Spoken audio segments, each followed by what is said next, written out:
발행 주식 총수가 만주인 회사에서 내가 30%, 즉 3,000주를 갖고 있다 하더라도 주주로서 의결하는 데는 그 3,000주를 다 의결권으로 사용할 수가 있어요.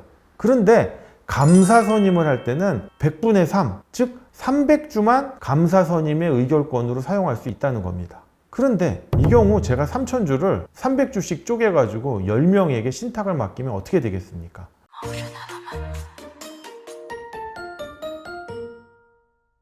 안녕하세요. 신탁의 신 오상민 변호사입니다. 이번 영상은요, 주식 신탁, 특히 비상장 법인의 주식 신탁 사례에 대해서 설명드리도록 하겠습니다. 제가 부동산 신탁에 관해서 설명을 많이 드리고 있는데요. 부동산 신탁뿐만 아니라 금전이라든지 채권, 주식 신탁에 대해서도 의뢰를 많이 받아서 업무를 진행하고 있습니다. 특히 요즘 신탁에 대한 활용도가 높아지다 보니까요, 신탁의 목적물이 부동산뿐만 아니라 금전이나 채권, 심지어 상장법인, 비상장법인 가리지 않고 주식 등도 신탁을 하시는 경우가 많고요. 신탁 재산이 아닌 신탁 목적을 다양하게 꾸며서 자신의 애완견을 위한 신탁, 일명 펫신탁이라고도 하죠. 이런 다양한 신탁 목적을 가진 신탁 상품이 속속 출시되고 있습니다. 그만큼 여러분, 신탁은 여러분의 생활에 정말 밀접하게 활용이 되고 광범위하게 적용이 되고 있는데요. 오죽하면 학계에서도 이제 법인의 시대는 가고 신탁의 시대가 왔다라고 할 정도로 신탁의 활용도는 정말로 여러분의 창의력이 미치는 범위까지 무궁무진하다고 할 수 있습니다. 일례로 제가 상담을 하다 보면요, 신탁의 원리를 터득하시고 하루 뒤에 저보다 더 좋은 아이디어를 짜갖고 오셔서 내가 이렇게 신탁 구도를 설정했는데 혹시나 법적으로 문제가 없는지 살펴봐 달라, 역으로 물어보시는 분들이 계세요. 그러면은 정말로 신탁 구도도 제가 짠 것보다 훨씬 더 간명하고 훌륭하고 또 법적으로도 문제가 없어서 제가 깜짝 놀라는 경우들이 종종 있기도 합니다. 그만큼 신탁은 여러분들이 고민하면 할수록 정말로 자유롭고 다양한 구도가 가능합니다. 그럼 제가 여기서 설명드릴 사례는요, 주식 신탁에 대한 겁니다. 상장법인뿐만 아니라 비상장법인의 주식 신탁을 많이 하시는데요. 상장법인에 대한 주식 신탁은 주로 관리 신탁이나 담보 신탁이 주를 이루고요. 비상장법인에 대한 주식 신탁은 담보 신탁도 수요가 있기는 하지만 관리 신탁 또는 처분 신탁의 수요가 많습니다.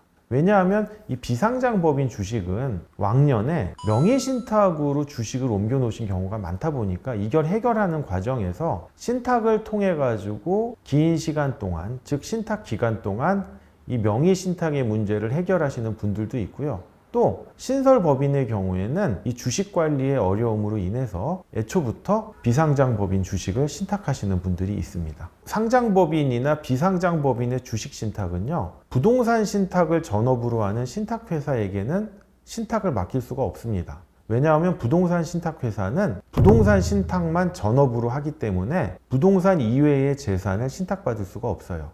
그러면 은행이나 증권회사와 같이 종합재산 신탁, 즉 신탁재산의 종별을 가리지 않는 종합신탁업 허가를 받은 은행이나 증권회사가 주식 신탁을 받을 수가 있습니다. 이 경우에는 상사신탁에 해당되고요. 그 다음에 저와 같은 변호사나 회계사와 같은 전문 직종에 있는 사람들 또는 가족신탁과 같이 가족이나 지인들이 수탁자가 돼서 민사신탁의 방법으로도 상장법인이나 비상장법인의 주식을 신탁받을 수가 있습니다. 그런데 이제 비상장법인의 주식 신탁은요, 대부분 은행이나 증권회사와 같은 종합신탁회사가 잘 신탁을 받으려 하질 않아요. 그렇기 때문에 민사신탁의 방법으로 신탁이 많이 설정되고 있습니다. 은행이나 증권회사와 같은 종합신탁회사도요, 유가증권 신탁계약이라고 해서 주식을 신탁받는 표준신탁계약서가 마련되어 있고요. 저도 그러한 표준 주식 신탁 계약서를 바탕으로 민사 신탁의 주식 신탁 계약서를 작성하고 특약에다가 그 해당 개별 사안에 맞는 신탁 계약의 내용을 반영하고 있습니다. 그러면 부동산 신탁은요, 부동산 등기법에 따라 신탁 등기를 해야 되기 때문에 공시에 대한 문제는 자연스럽게 해결이 됩니다. 그런데 주식 신탁은요, 따로 공시 방법이라는 게 있지를 않아요. 그런데 신탁이라는 점을 반드시 공시를 해야 되거든요. 하지만 신탁법은 부동산이 아닌 물건에 대한 공시 방법을 명확히 규정하고 있지 않고 그냥 등기 등록을 하면 된다라고만 되어 있어서 주식신탁의 경우 공시 방법은요, 주식신탁계약서를 공증을 받고요, 그 다음에 신탁에 의해서 주식이 양도됐고 신탁되었다는 주식양도통지서를 해당 회사에 내용 증명으로 통지를 한 뒤 주주 명부에 신탁이라는 사실이 기재될 수 있도록 합니다. 이것이 주식신탁의 공시 방법이에요. 물론 이것이 법에 정해진 건 아니지만 통상적으로 이러한 절차를 구비하도록 하고 있습니다. 그럼 이 주식신탁의 이점이 뭐냐? 이 주식을 관리하기가 어려우신 분들, 즉 해외에 가 있거나 군대에 가 있어서 주주로서 의결권을 행사하기 어려우신 분들이 주식신탁을 많이 이용을 해요. 그 다음에 이 주식신탁은요, 유언 대용 신탁과 결합이 돼서 사후에 자신의 자산 관리나 상속승계의 목적으로 병행이 돼서 일어나고 있습니다. 그리고 과거에 비상장 법인의 다수의 주식을 소유한 과점 주주들이 자신의 과점 사실을 은폐 내지는 감추기 위해서 명의신탁의 형식으로 비상장 법인 주식을 다른 사람들에게 넘겨놓은 경우들이 많거든요. 그런데 이분들이 점점 나이가 들면서 사망의 위험성이 다가오자 이 주식을 회수하고 싶은데 이 명의신탁으로 주식을 받았던 사람들이 돌변하는 거예요. 이거 원래 내 주식이다. 그러다 보니까 이분들이 자신이 사망하기 전에 명의신탁된 주식을 신탁기관을 통해서 합법적으로 정리하기 위해서 이 주식신탁을 많이 이용하고 있습니다. 주식에 대한 명의신탁 자체가 나중에 많은 문제점이 있다는 것을 알고 애초부터 법인 설립할 때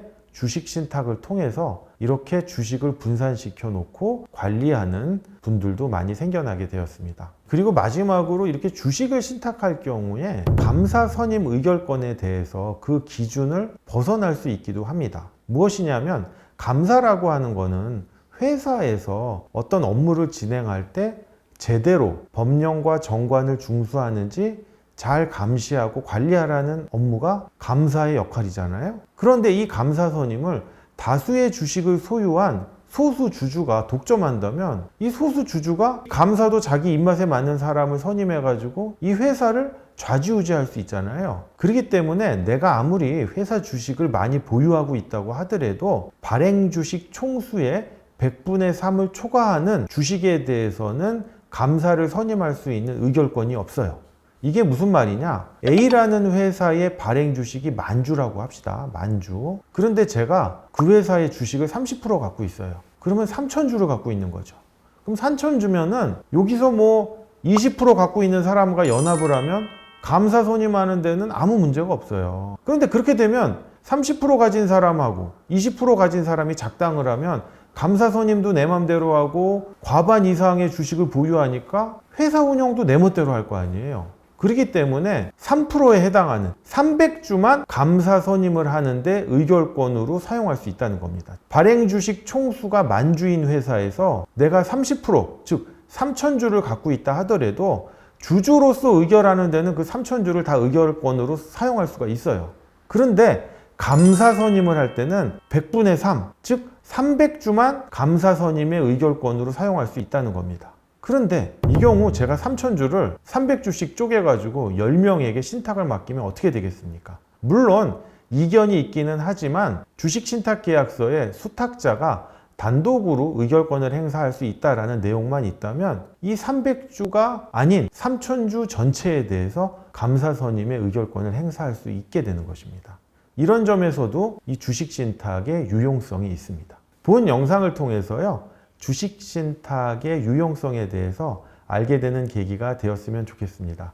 제가 부동산 신탁 외에도 주식신탁에 대해서 의뢰를 받고 주식신탁계약서를 작성하고 상담을 드리고 있는데요. 보다 자세한 주식신탁의 스킬에 대해서는 여기서 다 설명드리기는 좀 어려워서 이 정도로 설명을 마무리하도록 하겠습니다. 본 영상이 도움이 되셨다면 구독과 좋아요 부탁드립니다. 감사합니다.